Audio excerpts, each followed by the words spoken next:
A vida de São José revelado à abadesa Maria Cecília Bage. José e Maria viajam para Nazaré. Estava tudo preparado para o retorno de Maria e José a Nazaré. Entretanto, antes de iniciarem a viagem, desejava a Santíssima Virgem ser abençoada por seu marido e por isso realizava ações virtuosas e se portava com humildade, atitudes tão apreciadas por ele. Nascia agora entre eles uma santificada contenda, pois José, muito humilde que era e conhecedor do incomparável mérito de Maria, negava-se-lhe a dar-lhe sua bênção.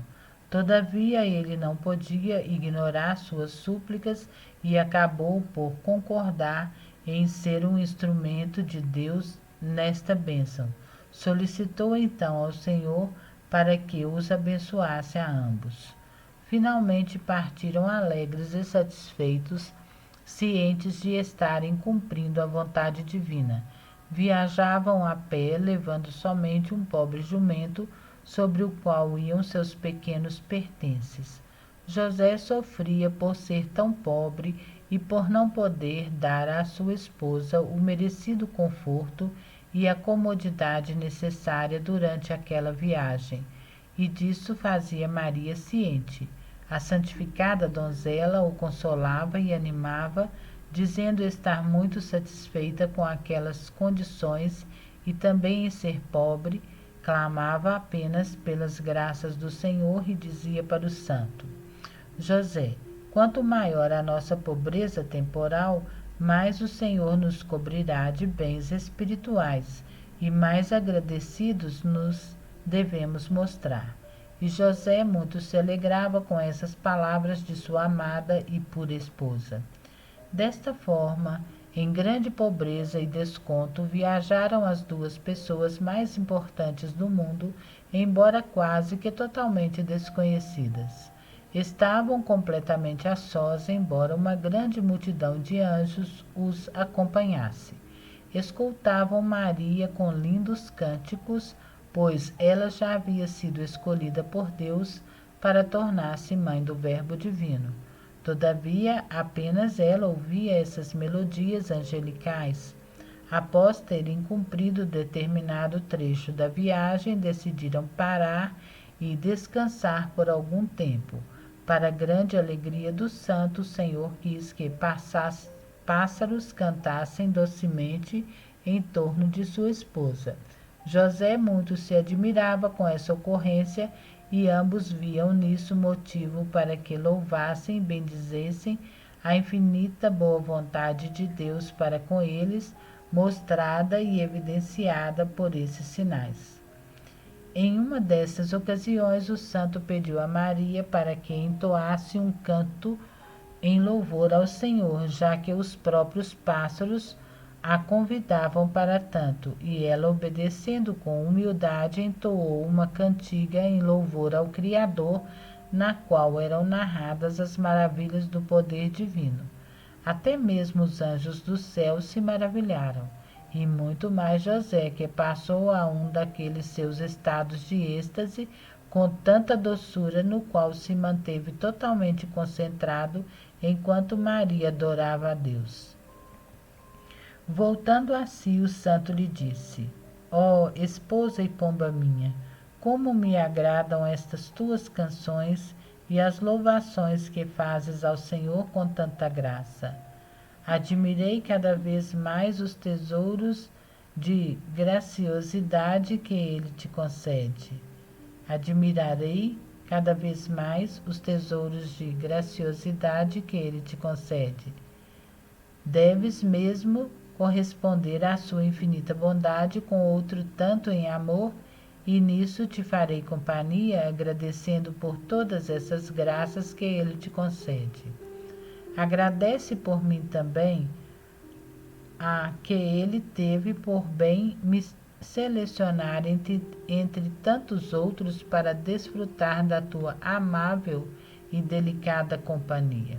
Entretanto, ela se considerava a mais humilde das mulheres E ouvindo essas palavras de seu marido, voltava-se para Deus e se nominava serva humilde. Dizia para José que tudo o que ele nela admirava lhe havia sido dado pelo Senhor, sem que ela de fato merecesse. Ele deveria, pois, ao ter tais sentimentos, louvar a Deus incomensurável e infinito, que se mostrava muito condescendente com todas as suas criaturas, em particular com ela, que se julgava muito pobre em méritos. E o santo se admirava com essas afirmações tão humildes de sua esposa e agradecia a Deus por havê-la dotado de tais virtudes que provocavam nela até mesmo a subestima de si mesmo. E eles seguiam sua viagem, sempre louvando e bendizendo seu Deus, que cada vez mais impetrava no coração do santo. Continuamente ele dizia para Maria para que ela agradecesse em seu nome, uma vez que não sabia como fazê-lo corretamente em função da incomparável graça que ele lhe concedera em ser eleito seu marido e protetor. Parecia ao santo ter essa dádiva mesmo uma magnitude inatingível, como de fato tinha. No entanto, o Senhor já havia decidido conceder-lhe uma ainda mais sublime, e ele ainda desconhecia o que, e que jamais teria podido avaliar, qual fosse a de dar-lhe o Verbo encarnado sob custódia e proteção. Graça essa muito acima das possibilidades do entendimento humano. De fato, coube ao santo a imensa felicidade de vir a ser o pai adotivo do Verbo divino encarnado. Para ele nada poderia ser comparável à possibilidade de ver o prometido Messias com os seus próprios olhos e poder dar-se todo a seu serviço, coisas que almejava profundamente, embora achassem serem inatingíveis. Já era mais que suficiente ter conseguido uma companheira tão digna e santa, com a qual podia conversar livremente sobre as grandezas das obras divinas e ser ajudado na prática das virtudes e na conquista do amor de Deus, elementos aos quais se dedicava com grande fervor. Ao chegarem a Nazaré, procuraram imediatamente a pequena casa mencionada por Maria e tiveram a sorte de encontrá-la rapidamente. Pertencia a Maria. Era tarde da noite e eles já entraram, não encontrando qualquer conforto ou comodidade. Tinham por companhia somente sua extrema pobreza e se alimentaram apenas de algum pão que tinham e de alguma água que providenciaram. Essa situação toda agradava Maria, pois era amante da pobreza. Entretanto, entendia a aflição de José e lhe dava ânimo e consolo com palavras confortadoras que muito o acalmavam e eram suficientes para que se sentisse devidamente restaurado em suas forças. Em primeiro lugar, louvaram ao Senhor que lhes permitia chegarem em paz e que os havia protegido durante a jornada. Trataram então de decidir o destino dos aposentos da casa. José disse a Maria para que escolhesse o quarto para onde desejasse retirar-se em intimidade, a fim de orar e repousar. Ela, muito humilde que era, não desejava fazer tal escolha, embora a casa fosse sua. Pedia a José que lhe destinasse o aposento, pois a ele competia tal decisão. E ele assim o fez, destinando a ela um quarto privativo e um outro só para si próprio, situado na parte inferior, onde também pretendia exercer sua profissão. Havia ainda uma pequena sala que reservou para as tarefas domésticas de sua esposa. Dadas estas instruções, Maria se mostrou muito satisfeita e após longa conversa com os santos sobre as grandezas de Deus, pediu licença para retirar-se aos seus aposentos, e decidiram deixar para o dia seguinte os problemas envolvendo sua vida e como deveriam agir nas circunstâncias atuais. E ambos se retiraram para os respectivos quartos para o necessário e merecido repouso.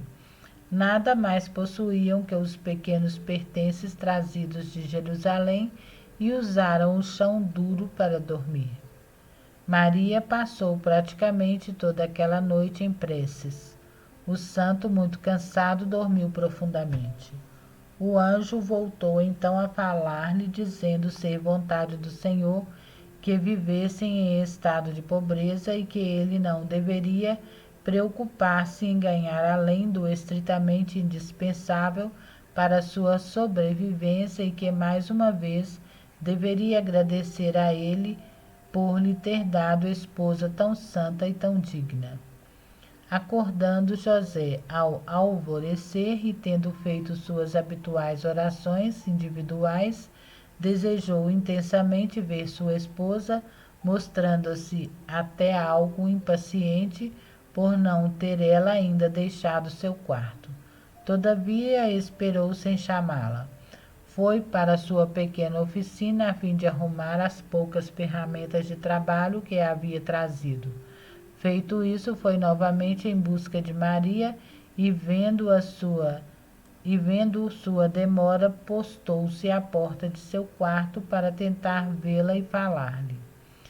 Pelas frestas da porta viu que o aposento estava iluminado como que por um clarão celestial e sentiu um odor extraordinariamente delicado, além de incontida alegria. Estes fatos o levaram a concluir que Maria confabulava com o Senhor e ele então se retirou para não molestá-la durante suas preces, comportamento este que manteve daí para diante, deixando-lhe completamente liberdade e estando ela em seu retiro e desejando ele falar-lhe, esperava pacientemente até que terminasse sem molestá-la. Ele desfrutava das delícias que sua esposa tinha nessas conversas a sós com Deus, chegando mesmo até a invejá-la, dizendo: "Oh, bendita seja ela que é digna das visitas de Deus, pois é verdadeiramente santa, perfeita e cheia de virtudes." Terminadas as orações, Maria deixou o seu quarto e encontrou José, que a aguardava. Ele a viu então como ainda mais linda e graciosa, a tal ponto que não ousava mesmo falar com ela. Ela, por sua vez, muito humildemente, com muita cortesia e amabilidade, o cumprimentou graciosamente. Eles louvaram a Deus em conjunto e, em seguida, conversaram sobre como agiriam para prover sua manutenção diária, pois estavam completamente desprovidos de quaisquer recursos naquele momento. O santo tinha ainda algum pouco dinheiro proveniente de trabalhos feitos em Jerusalém e o utilizou para ir adquirir algo que servisse para a alimentação de ambos. Vizinhos compareceram para dar-lhes boas-vindas. Vendo-os em tão grande situação de miséria, tomaram algumas providências em termos de oferecimento de alguns gêneros alimentícios e de outras pequenas coisas de necessidade imediata. Maria se mostrava toda agradecida e recebia aquelas dádivas a título de esmolas, portando-se humildemente e com muita gratidão para com as pessoas que os ajudavam, e mais tarde corresponderiam ao benefício com o fruto de seus trabalhos manuais. Durante as visitas que recebia dessas pessoas, embora com poucas palavras, evidenciava sempre sua gratidão e todos se admiravam com a sua cortesia, modéstia e graciosidade, e a ela se afeiçoando e desejando tratar sempre com ela. É verdade que, se no início as recebia com prazer, também se mostrou mais arredia posteriormente, em razão do tempo que as visitas consumiam. Entretanto, sempre recebeu com muita satisfação as jovens virgens e temerosas que a procuravam e com as quais mantinha conversações de caráter religioso. O santo, havendo providenciado as suas necessidades momentâneas, retornou para junto de sua esposa, pois, além de não se sentir à vontade longe dela, sua presença o alegrava sobremaneira. Havendo entregue as coisas providenciadas, passaram ambos a louvar e agradecer ao Senhor pelos benefícios proporcionados. José encontrou logo trabalho com o qual podia prover o sustento de ambos, sendo que ela também se dedicava a alguns trabalhos externos que auxiliavam a vida de ambos. Deus assim providenciou para que pudessem superar rapidamente as naturais dificuldades iniciais, e eles se maravilhavam com todas aquelas medidas divinas e não cessavam de louvar e bendizer o Senhor, que se mostrava muito condescendente com eles e a tudo providenciava com grande amor. De seu lado, entusiasmavam-se cada vez mais em corresponder àqueles benefícios todos que Deus lhes concedia e com o seu crescente amor por eles. Antes da encarnação do Filho de Deus. Após terem providenciado os pertences necessários para a casa, Maria e José definiram como seriam usados os tempos que iriam dedicar às conversas de caráter geral, os que empregariam em confabulações religiosas e aqueles que seriam destinados aos respectivos afazeres diários. Esta organização foi feita com muita sabedoria e muita ordem, pois Maria agia conforme orientações recebidas diretamente de Deus, com as ações praticadas depois de consultas prévias quanto à sua vontade. Todas as manhãs, muito cedo, ocupavam-se com declamações de salmos de Davi. E depois disso, José ia para o seu trabalho, deixando sua Maria ocupada com os afazeres domésticos e preparo das refeições, e ela utilizava para isso tempos reduzidos, tais eram as frugalidade e simplicidade de suas vidas. No almoço tomavam alguma sopa, umas poucas frutas e mais raramente uma pequena porção de peixe. Vez ou outra, ela preparava algo um pouco mais substancial para José, que, dado o desgaste que tinha em seu trabalho, mais se cansava e mais necessitava de recuperação condizente. Ela, por sua vez, procurava manter-se dentro daquela alimentação mencionada e dizia para o marido que não se preocupasse com o fato de sua abstenção de carne, uma vez que pouco se fatigava e que daquela alimentação a satisfazia plenamente. José deixava a ela completa liberdade nesse aspecto, ciente de que sua ação era sempre sábia e prudente. Terminadas suas horas de trabalho, José ia ao seu encontro e juntos proferiam então louvações a Deus, após as quais tomavam a necessária refeição do período, durante a qual conversavam também sobre problemas religiosos. Em determinadas ocasiões, o santo se entusiasmava de tal forma com as palavras de sua esposa que chegava a não se alimentar corretamente.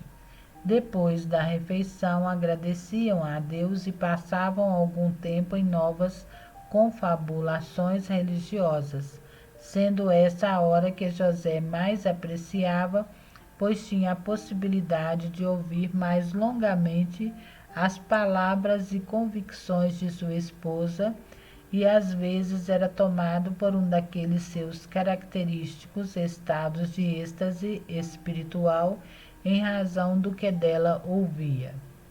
Era também nessas ocasiões que José relatava ocorrências de sua vida passada, das inúmeras graças e favorecimentos por ele recebidos de Deus e também das muitas coisas que lhe eram ditas pelo anjo durante o sono. Neste aspecto, dizia que após o seu casamento o anjo lhe aparecia mais raramente e que para ele era suficiente a santificada companhia dela. Estas afirmações todos eram de muito agrado para Maria, que não perdia a oportunidade de agradecer ao Senhor por isso.